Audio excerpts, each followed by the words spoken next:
नीतियों से कैसे किसी को तोड़ा जाता है या कैसे होता है, लेकिन वो तकनीक दोबारा किसी पुल पे नहीं आई, ये भी उसका एक उदाहरण है। तो इसी सब के साथ हम कहेंगे कि कृषि कानून को लेकर जो कानून की बात आती है, दरअसल सरकार कई दफ़ा ऐसा करती है कि एक देश एक वोट, एक आदमी एक राशन, एक देश एक टैक्स, बहुत अच्छा है। लेकिन ये भारत की जो विविधता है, जिसमें विविधता में एकता कही जाती है, वो बड़ी इम्पोर्टेंट होती है। जो नीतिकार लोग हैं वो कहीं ना कहीं ये चीज़ भूल जाते हैं। सरकार का कोई भी नुमाइंदा वहाँ ऊपर बैठ के ये बात कहता है कि हाफ शर्ट आज से लागू की जाती है। जो गोवा में है उसको तो मज़े आ गए, जो शिमला में है शायद उसके लिए बहुत बड़ी चुनौती होगी, शायद उसको सबको एक साथ करना बड़ा मुश्किल है जी। तो क्योंकि हम इसको अर्थव्यवस्था से जोड़ने की बात कर रहे हैं, तो ये जो नीति निर्माण की जो बात हो रही है, कि आपने बहुत सुंदर एक एग्जाम्पल दिया तरीके से सरकार सभी पक्षों को साथ लेकर और फिर नीति कोई निर्माण करती है, कोई पॉलिसी मेकिंग करती है और उससे फिर किसी अर्थव्यवस्था पर इम्पैक्ट दिखता है। तो जो रीसेंट जो कुछ पॉलिसी डिसीजंस हुए, फॉर एग्जांपल जीएसटी का एक डिसीजन हुआ या फार्म लॉज का डिसीजन हुआ, तो उसमें बहुत बार ये क्रिटिसिज्म भी हो रहा है कि शायद सरकार ने सभी पक्षों को साथ नहीं लिया। अगर वो पहले से साथ लेते और वो एक कॉन्वर्सेशन एक उनके साथ पहले से होता, जैसा कि आपके एग्जाम्पल में था, तो क्या वो बेहतर होता। तो ये स्टेक होल्डर अप्रोच जो है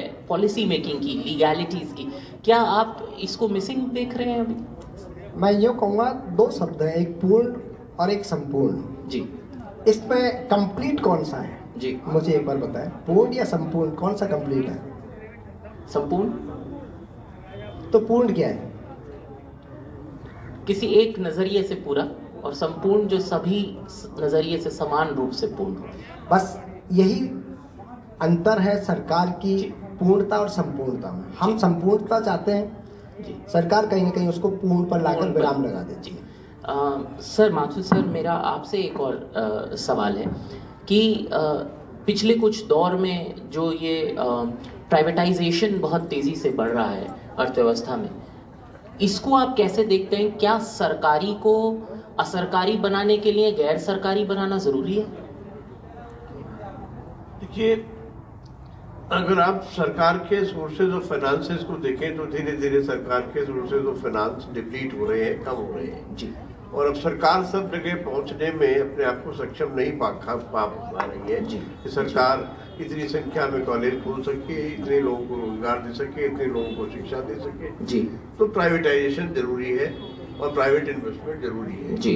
क्योंकि अगर सरकार के भरोसे हम बैठे रहेंगे तो बहुत वर्षों तक हमें इंतजार चीजों का करना पड़ेगा जी। तो इसके लिए आवश्यक है कि पीपीपी मोड जैसी चीज आए और हम सब मिलजुल कर काम करें, प्राइवेट सेक्टर भी काम करे, पब्लिक सेक्टर भी काम करे। क्योंकि हम देख चुके हैं जब हम डोमिनेटली सोशलिस्टिक मिक्स इकोनॉमी थे तो 91 में हमें आर्थिक सुधारों पर क्यों आना पड़ा? Because we identified that the Nehru monopolist model has stopped working, and what were promised by the public sector is not being realized, and there is a wide gap between public sector promises and the performance.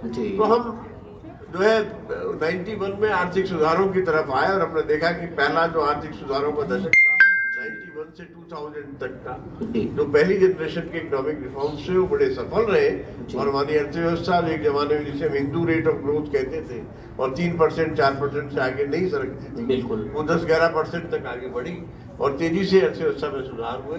दूसरी generation के reforms हुए 2001 से लेके 2010 तक, जिसमें insurance sector के, banking sector के ये सब रिफॉर्म्स हुए और फिर 2011 से 2020 तक तीसरी जनरेशन के रिफॉर्म्स हुए, जिसमें हमने जीएसटी रिफॉर्म किया, पेट्रोल को छोड़ करके जीएसटी जो डायरेक्ट टैक्स का रिफॉर्म किया, एक देश में एक तरह का टैक्स लगाया, या और हमने अभी एग्रीकल्चरल रिफॉर्म्स किए जिसमें भी आमराय की बात आप कर रहे थे।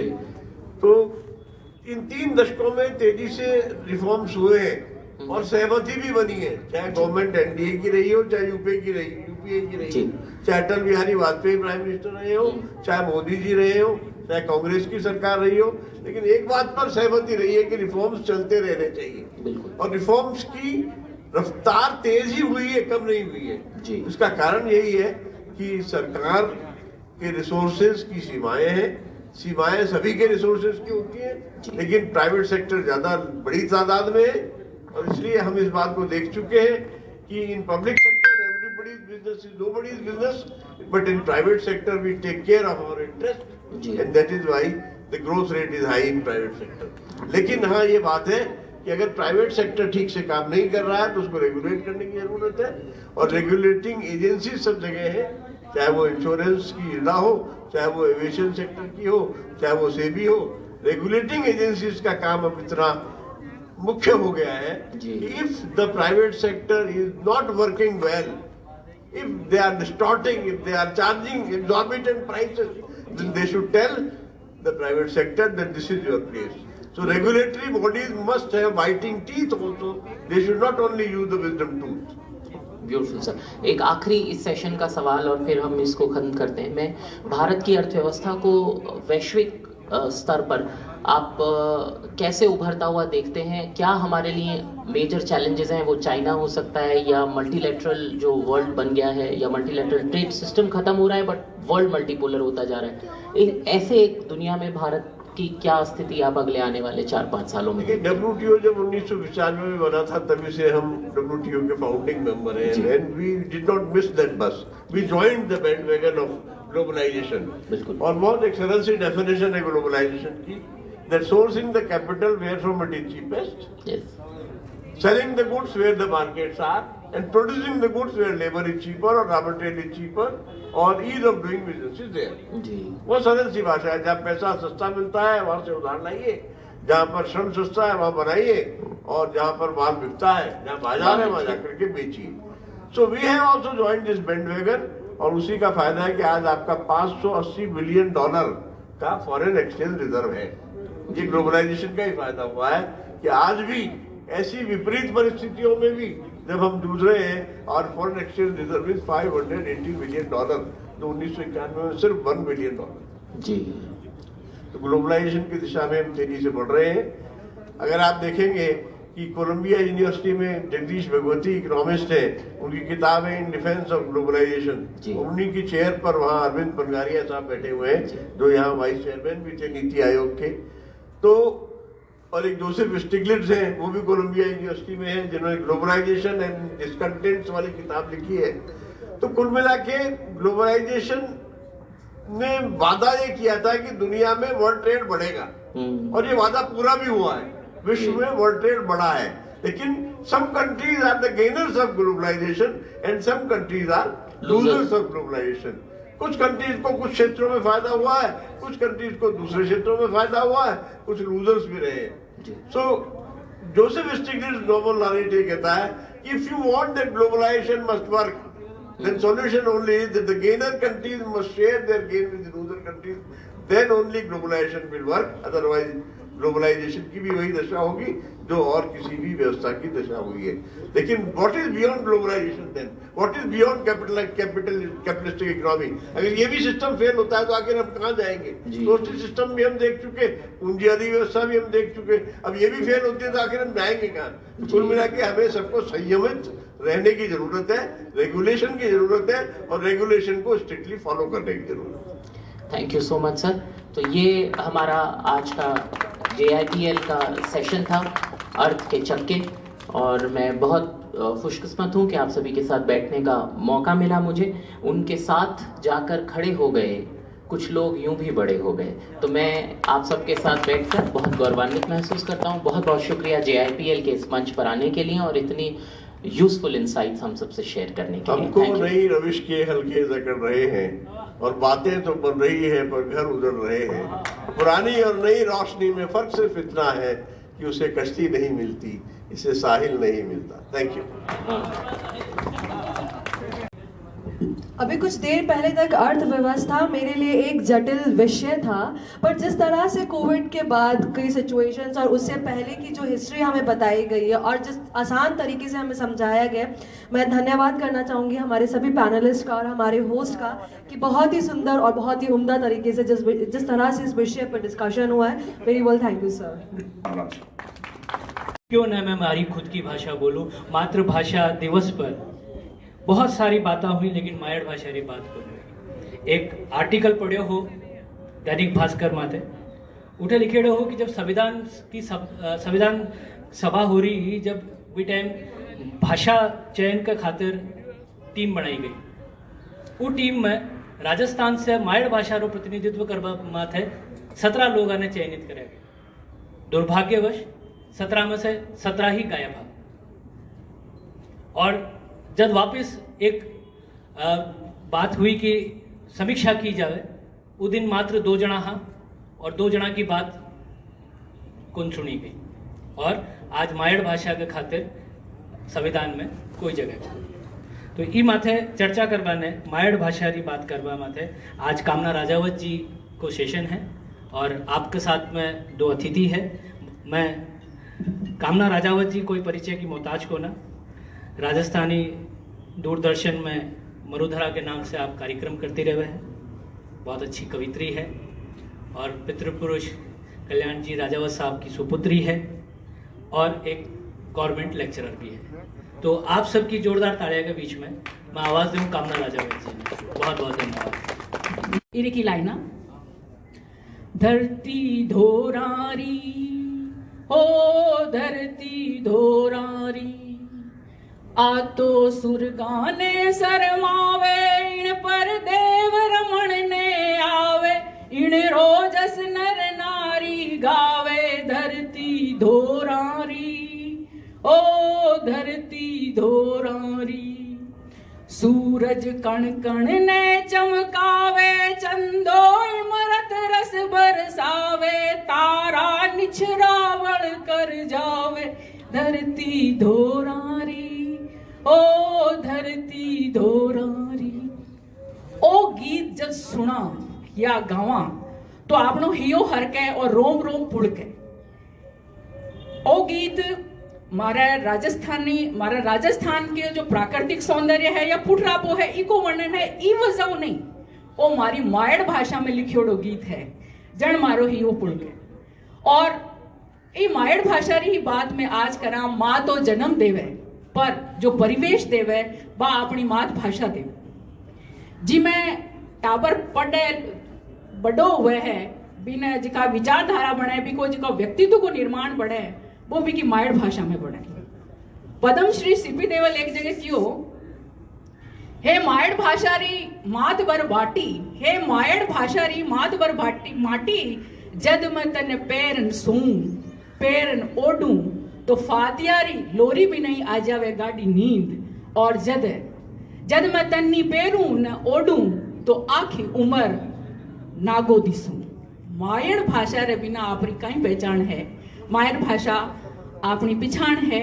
ई बात पर ही आज आप बात कर शा। और एक उदाहरण और देना चाहूं कि आयरिश राष्ट्रपति पूछो गयो कि आप राजस्थान आप अपनी मातृभाषा लेशो या आजादी, तो वे क्यों मारी मातृभाषा हुसी तो आजादी मत ही मिल जासी। तो मातृभाषा रो बहुत महत्व है। और मातृभाषा राजस्थानी की बात करा तो बहुत पीड़ हुआ है। इतो जूनो इतिहास, 1200 साल पुरानी राजस्थानी, इतो लूठो इतिहास। यदि राजस्थानी का डिंगल पिंगल वाला इतिहास ने हटा देवे तो हिंदी को इतिहास ही कौन बचे। वो कितनी सारी बोलियां निकलोड़ी, 73 बोलियां है इनकी। इतना बोलनिया 10 करोड़ बता बोलनिया, 2 करोड़ तो राजस्थान के बारे ही है इनका बोलनिया। और इनमें गद में पद में सब में लूठो साहित्य है। और इको जो वोकैबुलरी है वो तो अथाह है। गीत इनकी कथावां रविंद्रनाथ टैगोर भी जी ने खास भाषा मानी। और आई भाषा अबार मान्यता को नहीं मिली। और अबार बात आई मौलिक अधिकारा की बात कर रहा, तो मौलिक अधिकार में एक अधिकार आवे शिक्षा रो अधिकार। और अबार एक नई शिक्षा नीति आई जिसमें बात आई कि प्राथमिक शिक्षा मातृभाषा में दी जाए। तो माँ की मातृभाषा ने तो मान्यता ही कोनी, तो कुर्सी भाषा में देशो सा। तो आई बाता पर मैं बात कर स्या आज इस सेशन में। और इस सेशन में मैं आवाज दूं हनुमानगढ़ पधारोड़ा राम स्वरूप जी किसान। जाबार किसान आंदोलन चल रहा है तो आप देखा होला कि आकी ही कवितावां बोली जावे, आकी कविताओं वो आंदोलन भी चाल रहे है। हनुमानगढ़ का सीमांत गांव का परलिका गांव जो साहित्य गांव को नाम भी फेमस है। एक ऐसो गांव जेटा 8 लेर 60 ताणी का मिनट साहित्य पर चर्चा करें। एक वरिष्ठ पत्रकार है कीर्ति राणा जगह की हो कि बठा का ऊंटा ने और जो भैंसिया है माने जुगाली करता देख मारो मन करियो कि आने पूछू कि भाई थे भी कविता कहानी लिखा करो हो कहीं एडो गांव जिमो आप पधारिया है। स्वागत है आपरो। आपका राजस्थान विश्वविद्यालय अजमेर बोर्ड में शामिल आपकी राजस्थानी कहानी गा खटे बांधू है। राजस्थान विद्यापीठ यूनिवर्सिटी उदयपुर में कविता संग्रह आबेट बात करना चाले है। महात्मा गांधी यूनिवर्सिटी केरल और बेंगलुरु में का पाठ्यक्रम में राजस्थानी कहानी दलाल को अंग्रेजी अनुवाद टावर पड़े है। लीक सुहट आपरी बात केबा को जो अंदाज है सीधा सादा हड़ चलावाड़ा पावड़ाऊ पाणत करता कस्यूं निनाण करता ऊंट बाता कद हड़के सागे कलम साथ में ले ली और कोई सोच भी कौन सके सीधा सादा सा रामस्वरूप जी किसान आधुनिक गीत और कवितावां लिखा करे। आरा कई राजस्थानी संग्रह है जहां कुक्यो घणो कबीर हिवड़े उपजी पीड़ आ बैठा बात करा। सपनारो सपनो लघु कथा संग्रह हाडा कोड़ी आपरो कहानी संग्रह है।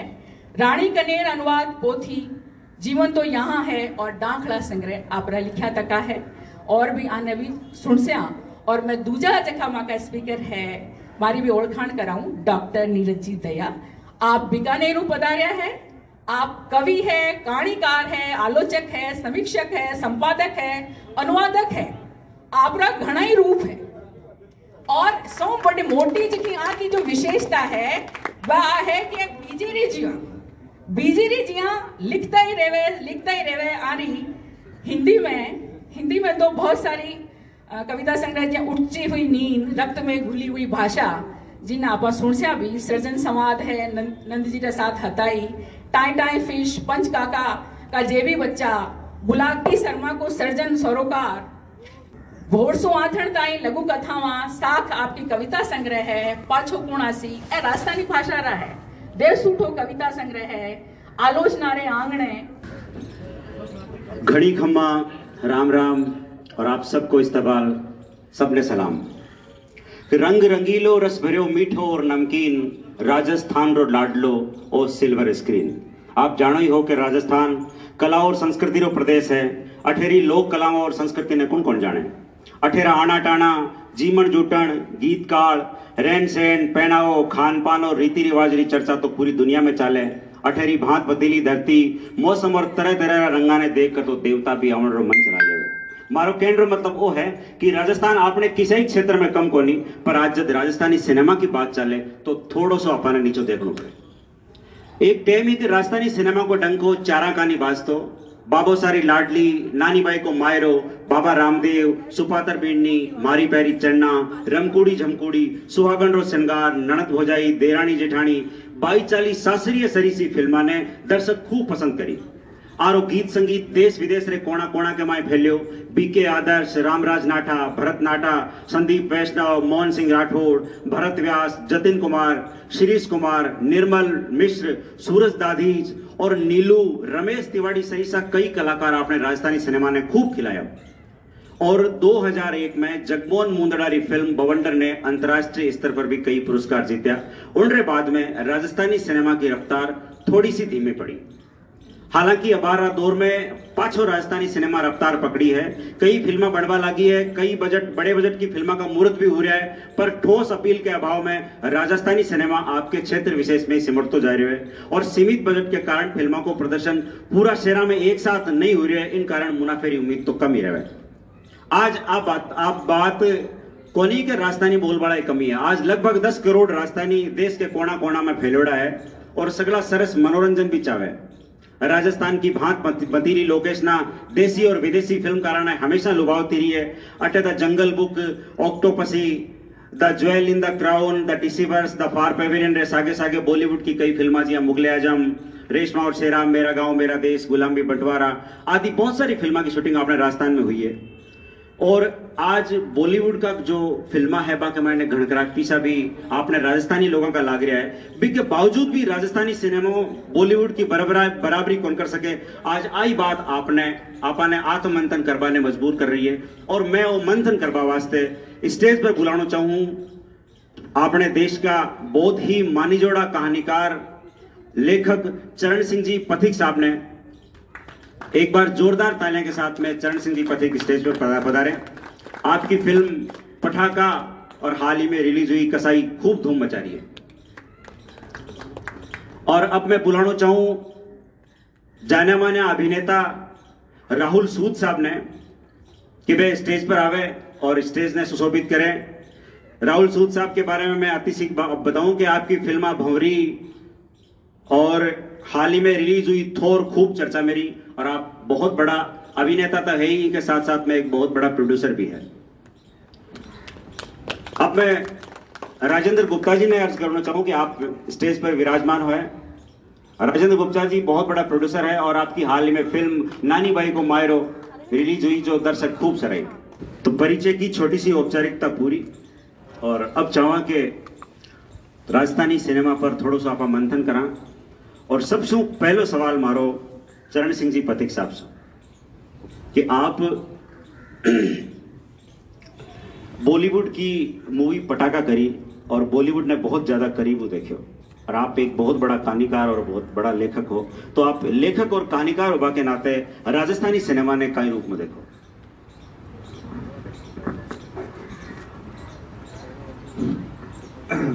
मंच को नमस्कार और जो भी आदरणीय श्रोताओं में मौजूद हैं उनको मेरा सादर नमस्कार।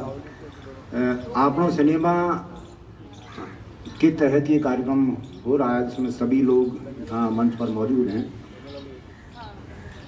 राजस्थानी फिल्म और राजस्थानी भाषा की बात चल रही है तो मैं अगर गाँव की भाषा में बात करूँ तो वो भी एक राजस्थानी भाषा है, क्योंकि मैं भी एक राजस्थान का हिस्सा हूँ, मैं भी राजस्थान का रहने वाला हूँ, मूल निवासी हूँ। और मेरी कहानियाँ आप जब पढ़ोगे तो ठीक ये एक अलग बात है कि उनमें थोड़ी हो सकता है हिंदी है हिंदी, लेकिन पूरा लोक है और राजस्थान की भाषा के भरपूर शब्द हैं, कहावतें, लोकोक्तियाँ हैं। हम जब मैं इसलिए कि सिनेमा की बात चल रही है तो मैं कहानियाँ भी उसी अंदाज में लगता हूँ जिस अंदाज में सिनेमा बनता है आपका राजस्थानी का।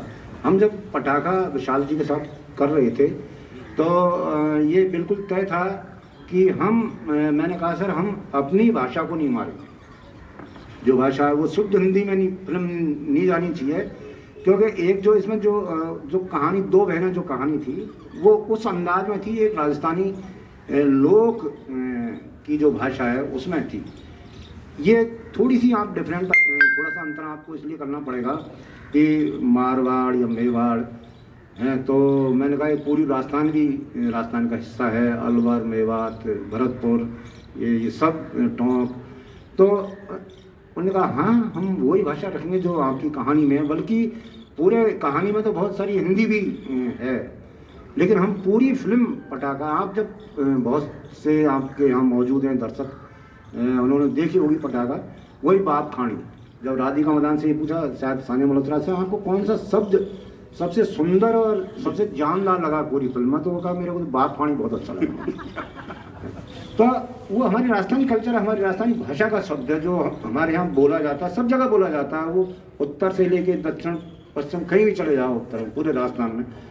और पूरी पटाखा फिल्म में शायद मतलब अगर गलती से ये अभिनेताओं की गलती हो सकती है, मेरी गलती नहीं है या विशाल जी की गलती नहीं है, उन्होंने उनको हिंदी में बोल दिया होगा। पूरी वही है, कहाँ जा रहे हो, क्या कर रहे हो, ये जो भाषा है। क्योंकि अगर हम अपनी भाषा से प्यार नहीं करते, प्रेम नहीं करते, अभी गजेंद्र जी बैठे हैं, हमने जब कसाई फिल्म भी की थी तो गजेंद्र जी मौजूद है यहाँ के, पूरी फिल्म आप जिन लोगों ने कसाई देखी है वो उसी भाषा में, राजस्थानी भाषा में, आप उसको राजस्थानी कहेंगे। बिल्कुल बिल्कुल है ना। वो मैं क्षेत्रों में बांट के उस चीज़ को देखता नहीं कि मेवाड़, मारवाड़ या पूरी, नहीं, वो भी भाषा राजस्थानी है जो कसाई में बोली गई है, जो पटाखा में बोली गई है, जो एक आटा साटा अभी आएगी है ना, वो उसका पोस्ट प्रोडक्शन चल रहा है, तो उसमें भी वही फिल्म है, मतलब वही भाषा है। अपनी भाषा में कौन नहीं कहना चाहता। और मुझे मौका लगा मैं अपनी बात इसलिए कह पा रहा हूँ कि मुझे एक बड़ा मौका मिला विशाल जी के जरिए उस भाषा को पर्दे पर बॉलीवुड में लाने का, उस कल्चर को बॉलीवुड में लाने का, कि देखो ये भी कल्चर है, ये भी भाषा है, ये भी पहनावा है। वहाँ लुगड़ा थे, लुगड़ी थी, कमीजें, वो शर्ट मतलब वो थी, तो एक ये भी है कल्चर। मतलब यही चीज़ नहीं है। राजस्थान बहुत बड़ा है और हम फिर आप अगर बड़ा नहीं है, विविध बोलियाँ हैं, तो इसीलिए राजस्थान का नाम रंगीला राजस्थान है। और मैं तो कह रहा हूँ कि हर आदमी जो राजस्थानी भाषा में या राजस्थान का रहने वाला है, उसे अपनी मातृभाषा से, अपनी मायर भाषा। नहीं सर, आप राजस्थानी सिनेमा को कहाँ पाते हैं?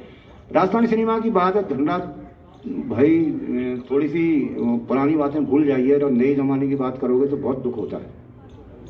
देखो यहाँ कोई एकेडमिक बात नहीं करूँगा मैं, तो मुझे एकेडमिक बात में कोई मतलब भी नहीं है। मैं बहुत साफ और क्लियर कहने वाला आदमी हूँ कि राजस्थान के वर्तमान सिनेमा को देखेंगे तो कुछ चंद लोग हैं जो अच्छा काम कर रहे हैं। मतलब उनको आप पूरे 12 भी नहीं गिना सकते। मतलब ये कहने में बड़ा दुख है और इसमें कोई बुरा मानने की जरूरत भी नहीं है।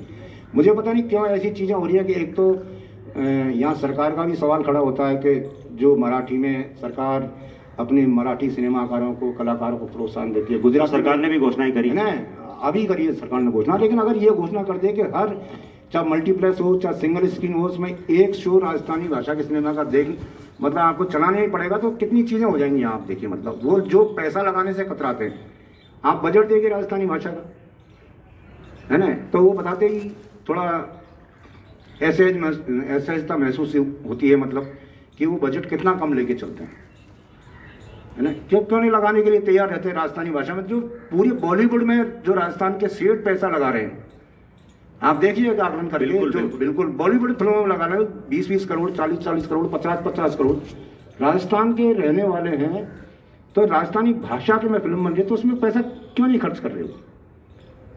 तो कहीं नहीं कोई वजह, उसकी सबसे बड़ी वजह है कि हम नया कंटेंट लेके नहीं आते। एक मुझे जो लगा मैं कह रहा हूँ, हम नए कंटेंट पे कोई काम नहीं करेंगे। हम वही घिसे पिटे जो पुराने चल रहे हैं, वही, माफ करना मेरे को, वही, मतलब हम गांव नहीं बताना चाहते, जो असली गांव बताना नहीं चाहते, हम वो कल्चर ही नहीं बताना चाहते। हम पुराने जो परंपराएं चली आ रही हैं आज से 60 साल पहले की, वही सिनेमा हमारा एक ट्रेडमार्क जो बना रखा है, उसी को घिसेंगे, उसी को पिटेंगे। तो भला कौन देखना चाहेगा? हम अगर समय को नहीं पकड़ेंगे, समय का कितना परिवर्तन, क्या राजस्थान में 30 साल में नई पीढ़ी नहीं आई? क्यों नहीं है? तो क्या हम नई पीढ़ी के लिए कुछ नहीं कर रहे? हमको सिनेमा भी सर उसी तरह गढ़ना पड़ेगा, नई कहानियां, नई तरह की कंटेंट लेके आना पड़ेगा और बहुत सारी चीज़ें बदलनी पड़ेंगी। भाषा मत बदलिए, भाषा में कोई समझौता मत करिए, लेकिन आपको कंटेंट की तरह, लोकेशन के स्तर पर, क्या हवेलियों के, क्या पूरा राजस्थान हवेलियों में सिमटा है, किलों में सिमटा है? ऐसा नहीं है। इनने बनाई, बहुत सारे लोगों ने बनाई फिल्में अच्छी। तो ये इन चीज़ों से जब तक हम बाहर नहीं निकलेंगे, आप कलाकारों को ठीक से पेमेंट नहीं कर पाते, एक समस्या है जो मैं कह रहा हूँ, बहुत मेरा भी दुख है। और इसलिए कह रहा हूँ कि मैं कोई बॉलीवुड का आदमी नहीं हूँ सर, मैं कोई सिनेमा का आदमी नहीं। संयोगवश या खुदा न खास्ता आ गया, मतलब है ना, एक चलते चलते कुछ टकरा गया, बन गई फिल्म। तो मैंने कभी सोच के कहानियाँ नहीं लिखी, कोई मेरी फिल्म पे कोई फिल्म बनाएगा कहानी पे या कुछ होगा। लेकिन चूँकि मैं सिनेमा से जुड़ा हुआ हूँ, 30 साल हो गए सिनेमा से जुड़ा, किसी न किसी रूप में जुड़ा हुआ, तो सोचना पड़ेगा उन डायरेक्टरों को जो राजस्थान में काम कर रहे हैं। आपके अकॉर्डिंग हमें कंटेंट चेंज करने चाहिए जो नहीं, आज मैंने कंटेंट पे तो मैं ये कह रहा हूँ, मैंने सिर्फ एक बात बताई, कंटेंट, बहुत सारी चीज़ें चेंज करने की। अगर हम कंटेंट चेंज करेंगे, हमें बहुत सारी चीज़ें भी बदलनी पड़ेंगी। मतलब एक नए कंटेंट तो आप लिया होगे, है ना, लेकिन आपको विजन भी लाना पड़ेगा। जो डायरेक्टर जो जाता है ना, कहानीकार के मतलब आपको मेहनत नहीं करता। मैंने देखे लोग जो स्क्रिप्ट लिखते हैं वो हाथ काट लिख के फेंक देते हैं 5 दिन में। ये स्क्रिप्ट लो आपकी, लोग 6-6 महीने लगाते हैं, 4-4 महीने लगाते हैं स्क्रिप्ट लिखने में। आप ये फेंक दिया कि हो गया, चलो फिल्म आ रहे हैं, हाँ ठीक है। तो ये जब तक हमारी जो सोच, या हम सिनेमा के बहुत अच्छे सिनेमाकार जिसको कहते आप मूल रूप में कहता हूँ, परिपक्वता हमेशा खराब रहती है, चाहे वो लेखन का क्षेत्र हो, चाहे सिनेमा का क्षेत्र हो, चाहे संगीत का क्षेत्र हो, कला का कोई भी क्षेत्र हो। Thank you sir. मेरा अगला सवाल सूद साहब से है, राहुल जी से, कि राहुल जी एक सिंपल सा सवाल है कि आप एक अभिनेता हैं और जहाँ तक मेरा मानना है, मैंने बहुत सारी राजस्थानी फिल्में देखी और मैं राजस्थानी सिनेमा से जुड़ा हुआ भी हूँ, कि नीलू जी के बाद में ऐसा कोई भी अभिनेता या अभिनेत्री नहीं आई जिसको हर आदमी ये जान सके कि भाई हाँ, नीलू को आज, इनमें से शायद मेरे हिसाब से बहुत सारे लोग हैं जो जानते होंगे कि नीलू जी हैं, कि नीलू जी कौन थे, लेकिन नीलू के अलावा मुझे ऐसा कोई नाम आज तक नजर नहीं आता कि जिसको हम लोग जाने। तो ऐसा क्या कारण रहा कि हम राजस्थानी सिनेमा इतनी तरक्की नहीं कर पाया, हमारे आर्टिस्ट इतनी ज्यादा तरक्की नहीं कर पाए? हालांकि मैं बॉलीवुड की बात नहीं कर रहा हूं, हमारे राजस्थान के बहुत सारे आर्टिस्ट बॉलीवुड में हैं, लेकिन राजस्थानी ऐसा कोई अभिनेता नहीं है जो हमारे दिलों पर छाप छोड़ पाया, नीलू जी के अलावा। नहीं, बिल्कुल ठीक कह रहे हैं आप। मुझे जो रीज़न लगता है वो ये लगता है कि जैसे फिल्म मेकिंग पिछले 20 सालों में बहुत बदली है। पहले फिल्म बनाना डिफ़िकल्ट होता था, उसको एग्जिबिट करना आसान होता था। अभी फिल्में बनाना इजी हो गया है, उसको एग्जिबिट करना मुश्किल हो गया है। और एक्टर तभी पॉपुलर होता है जब वो फिल्म स्क्रीन पे आती है। तो अगर आप, मेरा जो विचार ये है कि अगर जो अभी जैसे पथिक जी ने बोला कि पैसा इन्वॉल्व नहीं है राजस्थानी सिनेमा में, तो मुझे ये लगता है कि पैसा इसलिए इन्वॉल्व नहीं है क्योंकि ये कैच 22 सिचुएशन होती है कि फिल्म चलेगी तो पैसा लगेगा या पैसा डलेगा तो फिल्म अच्छी बनेगी। सबसे जो बेसिक पॉइंट है वो ये है कि जो फिल्में बनती भी हैं वो प्रॉपर स्क्रीन्स पे रिलीज नहीं हो पाती हैं। उसके पीछे बहुत सारे फैक्टर्स हैं कि एग्जिबिटर्स का थोड़ा उदासीन होना। और अब जैसे अगर जो 20 साल में मैंने सिनेमा बदलने की बात करी, उसमें मैं ये भी कहना चाहता हूँ कि हिंदी सिनेमा स्पेशली जो उसका एग्जिबिशन है वो बहुत बदला है। पहले फिल्में जो होती थी वो उसकी रील्स कम बनती थी और वो लंबे समय तक चलती थी। अभी क्या हो गया है, उल्टा हो गया है कि स्क्रीन्स ज्यादा मिलती हैं और वो कम समय तक चलती है। मगर ये फॉर्मूला राजस्थानी सिनेमा पे लागू नहीं होता, क्योंकि ना तो हम क्योंकि वो फिल्म अगर महीने भर बाद स्टेल हो जाती है हिंदी फिल्म, राजस्थानी फिल्म के साथ ये चीज लागू नहीं होती, लेकिन एग्जिबिटर उसको उसी तरीके से देखता है। फिल्म पुरानी हो गई, लेकिन वो आप ये देखिए कि ना तो राजस्थानी सिनेमा को शोकेस करने के लिए या प्रमोशन करने के लिए कोई अच्छा प्लेटफॉर्म है, या राजस्थान जो चैनल्स भी हैं वहां पे भी अगर हम हमारी प्रोमोज दिखाना चाहें तो उसको कोई नहीं देखता। बिल्कुल सही। और दूसरी बात ये है कि जो हम फिल्म्स बना लेते हैं वो अगर जयपुर में रिलीज कर देते हैं, अगर हम चाहेंगे कि सेकंड फेज में बीकानेर में रिलीज करें तो वो फिल्में बीकानेर में रिलीज नहीं हो पाती, क्योंकि वो बोलते हैं कि ये पुरानी फिल्म हो गई। जब किसी पर्टिकुलर एरिया में उस फिल्म के बारे में पता ही नहीं है कि वो फिल्म बनी है या नहीं बनी है, तो पुरानी कैसे हो गई? तो माइंडसेट चेंज करना पड़ेगा। और जब तक राजस्थान सिनेमा अच्छे से एग्जिबिट नहीं होगा तो वो ना तो कलाकार पॉपुलर हो पाएंगे ना प्रोड्यूसर्स पॉपुलर हो पाएंगे। तो मेरा तो यही टेक है कि फिल्म को एग्जीबिशन करना बहुत जरूरी है, तरीके से मिल जाए। Thank you sir. Gajendra sir, आपसे एक सवाल है कि आप बहुत अच्छे सुलझे हुए डायरेक्टर तो हैं ही, तो क्या कारण है कि राजस्थानी सिनेमा दर्शकों का विश्वास अभी भी नहीं जीत पा रहा है? मैंने ऐसा भी देखा है कि अगर मैं कोई राजस्थानी फिल्म देखने जा रहा हूं और मेरा कोई अगर कोई परिचित मिल जाए तो मुझे बगलें काटनी पड़ती है कि अरे आप राजस्थानी फिल्म देखने गए। मतलब ये बिल्कुल सच्चाई है और हम उसको हीन भावना में लेते हैं कि राजस्थानी फिल्म देखना मतलब जाहिलों का काम है, अब राजस्थानी फिल्म देख मतलब। तो क्या कारण है कि हम लोग राजस्थान दर्शकों का विश्वास नहीं जीत पा रहे हैं?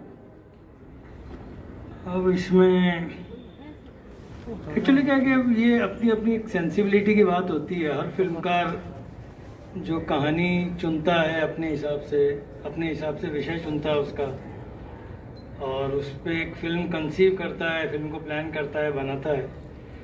तो एट दी सेम टाइम उसका एक बजट, जो अभी पथिक जी ने कहा कि बजट पूरा नहीं होता है राजस्थानी फिल्मों का, तो ये सब है कि क्योंकि सिनेमा एक कॉस्टली माध्यम है, ये हम सब लोग जानते हैं, उसमें बहुत पैसा लगता है फिल्म बनाने में। लेकिन बाज़ार जो है उसके बरक्स हमको वो भी देखना पड़ेगा कि हम जो फिल्म बना रहे हैं वो बाज़ार में क्या रीच उसकी हम क्रिएट कर पाएंगे, कितना हमारा मार्केटिंग डिस्ट्रीब्यूशन वगैरह जो भी है। तो वो क्योंकि अभी मामला जैसा आप सबको पता ही है कि राजस्थानी दर्शकों का जुड़ाव उतना रहा नहीं है अभी फिल्मों के साथ, क्योंकि एक बहुत बड़ा वॉइड बीच में आ गया था। एक दौर था जो राजस्थानी सिनेमा बहुत अच्छा बना था और उसके बाद फिर सिनेमा बनना ही लगभग बंद हो गया था और बहुत समय बाद शायद राजेंद्र जी ने फिल्म बनाई थी फिर। हाँ बिल्कुल, राजेंद्र की नानी बाई कुमार आई थी। और मैंने जब उस समय वही कालखंड राव का दो भूबर बनाई थी, तब एकदम से सिनेमा बनना तो शुरू हुआ, लेकिन उसमें उसे राजस्थानी सिनेमा कहना मुझे थोड़ा सा वहाँ पे प्रॉब्लम होती है। छोटी सी बात और भी बोलना चाहूंगा कि राजस्थानी डायरेक्टर भी कतरा रहे हैं कि अभी एक फिल्म आई थी गोरू, अगर आपने देखी होगी, CFSI की मूवी थी, वो पूरी की पूरी राजस्थानी मूवी थी, लेकिन प्रोड्यूसर और डायरेक्टर ने उसका सेंसर हिंदी लिया, न कि राजस्थानी। वो सही कंप्लीटली वो राजस्थानी मूवी है, मेरे गांव में ही शूट हुई है पास में, और मैंने उसको डिस्ट्रीब्यूट किया था यहाँ पर कई जगह पर, लेकिन उन्होंने सेंसर राजस्थानी नहीं लेकर के हिंदी लिया। चलो वो अगेन उसमें भी उनकी कंडीशन वही थी, क्योंकि राजस्थानी सिनेमा को दूरदर्शन लेता नहीं है, राजस्थानी भाषा के सिनेमा को। लेकिन वो तो CFSI की मूवी थी सर, चिल्ड्रन फिल्म, वो तो गवर्नमेंट की मूवी है। नहीं तो वो दूरदर्शन अगर नहीं लेगा तो उसमें हिंदी सर्टिफिकेशन लेना जरूरी था उनके लिए, नहीं तो DD एक्वायर ही नहीं करता उस फिल्म को, तो एक रेवेन्यू चैनल बंद कर रहे हो आप। लेकिन अभी तो DD पे रिलीज नहीं हुई वो फिल्म। हाँ, हर जगह नाटक होता है, मैंने इसीलिए कसाई का भी हिंदी सर्टिफिकेट ही लिया आपसे जाकर जबकि वो पूर्वी राजस्थान की भाषा है, उसमें हिंदी का शायद एक भी शब्द यूं देखा जाए तो उसमें इस्तेमाल नहीं हुआ है, लेकिन उस भाषा की एक्सेप्टेंस हिंदी ऑडियंस को है। ये भी एक बड़ी बात है, आप वो भी समझो कि वो जैसे सोन चिड़िया जो फिल्म बनी थी अभिषेक चौबे की, उसमें भी वही बुंदेली और ब्रज भाषा का ही मिक्स था, वो भी हिंदी फिल्म मानी जाती है, जबकि और सबको समझ में भी आती है, ऐसा नहीं है। राजस्थानी भाषा की एक ये खूबी है कि हिंदी भाषी लोग उसे बड़ी आसानी से समझ लेते हैं, तो ये इसीलिए आदमी जो है उसका या निर्माता है वो हिंदी सर्टिफिकेट लेना अफोर्ड कर पाता है। आज गुजराती वाला हिंदी सिनेमा का सर्टिफिकेट लेकर नहीं चला सकता उसको, लेकिन राजस्थानी फिल्म का निर्माता राजस्थानी सर्टिफिकेट लेकर उसे चला सकता है, हिंदी ऑडियंस भी मिल जाती है उसको। तो मैं इसमें कोई बहुत ज़्यादा बुराई नहीं समझता अगर ऐसा हो रहा है, क्योंकि मेरे लिए सिनेमा, अब मैं थोड़ा सा अपनी परिभाषा पे आऊँ तो अपना सिनेमा जो कि अपना विषय है, मेरे लिए अपना सिनेमा वो है जो मेरी इस राज्य की कहानी कहता है, मेरे गांव की कहानी कहता है, मेरे कल्चर की कहानी कहता है, मेरे कॉस्ट्यूम्स जहाँ मुझे देखते हैं, जहाँ मुझे मेरी अपने परिवेश की खुशबू आती है जिस सिनेमा से, मेरे लिए वो राजस्थानी सिनेमा है। अब गुलामी जैसी एक फिल्म बॉलीवुड की फिल्म है जहाँ मुझे वो सब देखने को मिला, भाषा भले हिंदी थी लेकिन मैं उसे दिल से राजस्थानी फिल्म मानता हूँ, क्योंकि देखते हुए मैं उससे कनेक्ट कर पा रहा था। उसी तरह आज कोई हॉलीवुड की फिल्म को आप राजस्थानी भाषा में अगर डब कर दोगे तो क्या वो राजस्थानी फिल्म हो जाएगी? तो राजस्थानी भाषा हो जाने से सिर्फ राजस्थानी सिनेमा नहीं क्रिएट होगा, हमें राजस्थान की कहानियां चुननी पड़ेंगी। तो वही गलती हुई है जब 2012-13 के बाद जो राजस्थानी सिनेमा बना, वहाँ बॉलीवुड को रिप्रेजेंट किया हमने राजस्थानी लैंग्वेज में, तो सिर्फ राजस्थानी लैंग्वेज हो जाने से वो राजस्थानी सिनेमा नहीं है मेरे लिए। राजस्थानी कहानी होना, राजस्थानी परिवेश होना, हमारा समाज जहाँ पर दिखे, हमारी पीड़ाएं दिखे, हमारी छोटी छोटी खुशियाँ जिन कहानियों में दिखे, जहाँ हमारे लोग दिखे जिनसे हम कनेक्ट कर पाएँ, फिर भाषा मेरे लिए हिंदी हो या राजस्थानी हो। राजस्थानी हो तो और अच्छा है क्योंकि वो संपूर्णता मिलती है उससे, भाषा होने से, लेकिन भाषा नहीं होने से वो सिनेमा राजस्थानी नहीं कहा जाए, ये मैं नहीं मानता। बिल्कुल मेरी भाषा थोड़ी सी परिभाषा ये है, तो इसीलिए सेंसिबिलिटी वाली बात है। अच्छा सिनेमा, खराब सिनेमा कहना भी, मैं किसी भी फिल्म को खराब नहीं कहता, क्योंकि बनाने वाले ने उसने अपनी समझ, अपनी सेंसिबिलिटी के हिसाब से बनाया है। इवेंचुअली ऑडियंस है, हर सिनेमा की अपनी एक ऑडियंस है और उसको वो ऑडियंस मिलती है। तो जो अगर मुझे पसंद नहीं आ रही तो इसका मतलब ये नहीं है कि वो किसी और को पसंद नहीं आएगी। एक बहुत बड़ा दर्शक वर्ग होगा जो उस फिल्म को पसंद कर रहा है, वो फिल्म उस ऑडियंस के लिए बनी है, तो इसमें कोई गलत नहीं है। तो सिनेमा अपनी अपनी, इसलिए जो डायरेक्टर है वो अपनी सेंसिबिलिटी के हिसाब से काम करेगा और वो करना चाहिए, उसमें कोई बुराई नहीं है। Thank you sir. अब मैं अंशु हर्ष जी के पास आ रहा हूँ। जैसा कि हम सबको पता है कि आप रिफ की फाउंडर भी हैं, और हाल ही में राजस्थान गवर्नमेंट ने जो बजट के अंदर सब्सिडी 25 लाख रुपए करी है, एक ऐसा कह सकते हैं कि राजस्थानी सिनेमा के लिए बहुत अच्छी खबर है। आप इस खबर को किस तरह लेती है? क्या वास्तव में ये राजस्थानी सिनेमा के लिए बहुत अच्छा है, या लोग बाग जो मेकर्स है वो केवल और केवल ग्रांट के लिए फिल्म बनाएंगे? क्या कहना चाहेंगे इस पर आप? सबसे पहले तो मंच को नमस्कार करती हूँ, प्रणाम करती हूँ सभी बड़े लोगों को यहाँ पे, और फिर आपके सवाल पे आती हूँ कि मेरा ये मानना है कि प्रोत्साहन जो होता है हमेशा ही लाइफ में मोटिवेट करता है। तो 5 लाख से 25 लाख का जो ये अमाउंट सरकार ने हमें दिखाया है, ये एक बहुत ही बेहतरीन सरकार का तोहफा है सभी राजस्थानी फिल्म मेकर्स को। अब ये उन मेकर्स पे डिपेंड करता है कि वो इसे कितना इस्तेमाल कर पाते हैं, क्योंकि ये बात बहुत सच है कि पिछले 4-5 साल में 6 साल आज राजस्थान इंटरनेशनल फिल्म फेस्टिवल को हो चुके हैं, और 6 सालों का जो मैं अपना अनुभव कहूँ तो वो ये है कि मेकर्स ने फिल्म सिर्फ ग्रांट के लिए बनाई है। मुझे ये बोलते हुए बड़ा अफसोस होता है और दुख होता है, दर्द होता है, क्योंकि मैं भी इसी राजस्थानी मिट्टी की बेटी हूँ कि हम सिर्फ 5 लाख की ग्रांट के लिए फिल्म बनाते हैं। हमारी कल्पनाशीलता, हमारी अपनी मिट्टी की जो कहानियां हैं, उनको हम सिर्फ 5 लाख से तोलते हैं। अगर हम दिल से काम करें तो ये 5 लाख 5 करोड़ और 50 करोड़ में भी कन्वर्ट हो सकते हैं। यहाँ के मेकर्स इस बात को भूलकर काम करते हैं। ये बहुत बड़ी विडंबना है हमारे समाज की, हमारे अपने फिल्म मेकर्स की। हम कहानी लेके पैसे वाले इंसान को तलाश करते हैं, हम कहानी लेके उस मर्म को नहीं तलाश करते कि इसका हमें किस तरह से चित्रण करना है जो वर्ल्ड सिनेमा पर जाए। आज हम बॉलीवुड और हॉलीवुड की बात करें, जैसा आपने गुलामी की बात करी, पिछले कुछ वर्षों की अगर 2-4 फिल्मों की मैं बात करूं, आप 5 फिल्म देखिए, लीना यादव, उनका राजस्थान से कोई कनेक्शन नहीं है, लेकिन एक इतनी खूबसूरती से उन्होंने राजस्थानी और गुजरात के बॉर्डर के पेन को, महिलाओं के दर्द को उस फिल्म में प्रस्तुत किया है। 4 सहेलियों की कहानी है, घूंघट में रहते हुए किस तरह से वो अपना जीवन यापन करती हैं, एक दूसरे की सहायता करती हैं। बिल्कुल। फिल्म धनक की हम बात करें, आज राजस्थान के जिस गांव को, जिस सरलता को, सहजता को हम देखना चाहते हैं, नागेश कुकनूर ने हमें बताया है। उनका राजस्थान से कोई कनेक्शन नहीं है, लेकिन उससे पहले की भी उनकी फिल्में हैं, डोर है, उसमें उन्होंने राजस्थान के दर्द को बताया है, उसी सरलता को बताया है। लेकिन हमारे अपने राजस्थान के फिल्म मेकर्स उस दर्द को, उस सरलता को, सहजता को दिखा ही नहीं पाते हैं। उन्हें सिर्फ वो सरकार की ग्रांट दिखती है। अरे भाई, आप काम करो, पैसा अपने आप आएगा, हम क्यों सरकार के मोहताज रहें? सरकार भी अपना काम करेगी जब समय आएगा, लेकिन पहले हमें अपना बेस स्ट्रॉन्ग करना है। आज हम बात करते हैं हमें मान्यता मिले, मान्यता मिले वो एक अलग चीज़ है। क्या मीरा ने कभी ये सवाल उठाया था कि मैं राजस्थानी में लिखती हूँ, ये मान्यता होनी चाहिए? लेकिन उनको मान्यता है ना कि आज अगर एक लाइन कहीं कोई मीरा की आती है तो अपने आप पता है कि ये मीरा की पंक्ति है, कोई दूसरा अपना ठप्पा उस पर लगा ही नहीं सकता। उस वक्त तो सोशल मीडिया नहीं था, लेकिन फिर भी वो मीरा की पंक्ति है और वो मीरा की ही रहेगी, उस पर कोई भूल कर भी अपना नाम नहीं लिख सकता। तो ये जो स्ट्रॉन्ग बिलीव्स हैं अपने, ये हमारे फिल्म मेकर्स में नहीं है। ये बिलीव्स जब होंगे तब हम बहुत स्ट्रांगली आगे बढ़ पाएंगे। बहुत शुक्रिया। अब मेरा सवाल हमारे मशहूर प्रोड्यूसर गुप्ता जी से कि गुप्ता जी, हम लोग अक्सर है ना राजस्थानी सिनेमा की जो दशा का दोष है उस सरकार को देते हैं, सिनेमा मालिकों को और वितरकों को भी देते हैं कि यार उनकी गलती से हमारा सिनेमा है जो ग्रोथ नहीं कर रहा है। क्या वास्तव में यही कारण है, या हम लोगों को भी थोड़ा सा आत्ममंथन करना चाहिए कि यार हम लोग कैसी फिल्म बना रहे हैं? इसके बारे में आप क्या कहना है, थोड़ा विस्तार से समझाएं सर। मेरा तो यही कहना है कि हमें अपने प्रोड्यूसर्स को एज ए प्रोड्यूसर डायरेक्टर आत्ममंथन करना जरूरी है, क्योंकि जो फिल्में अभी बन रही है या बन चुकी हैं वो इस लायक नहीं है। सिर्फ ऐड के, जो अभी उन्होंने कहा मैडम ने, ऐड के सहायता मिल जाए उसके लिए। और इन फिल्मों की वजह से ही हमारे दर्शक राजस्थानी फिल्मों से दूर होते जा रहे हैं।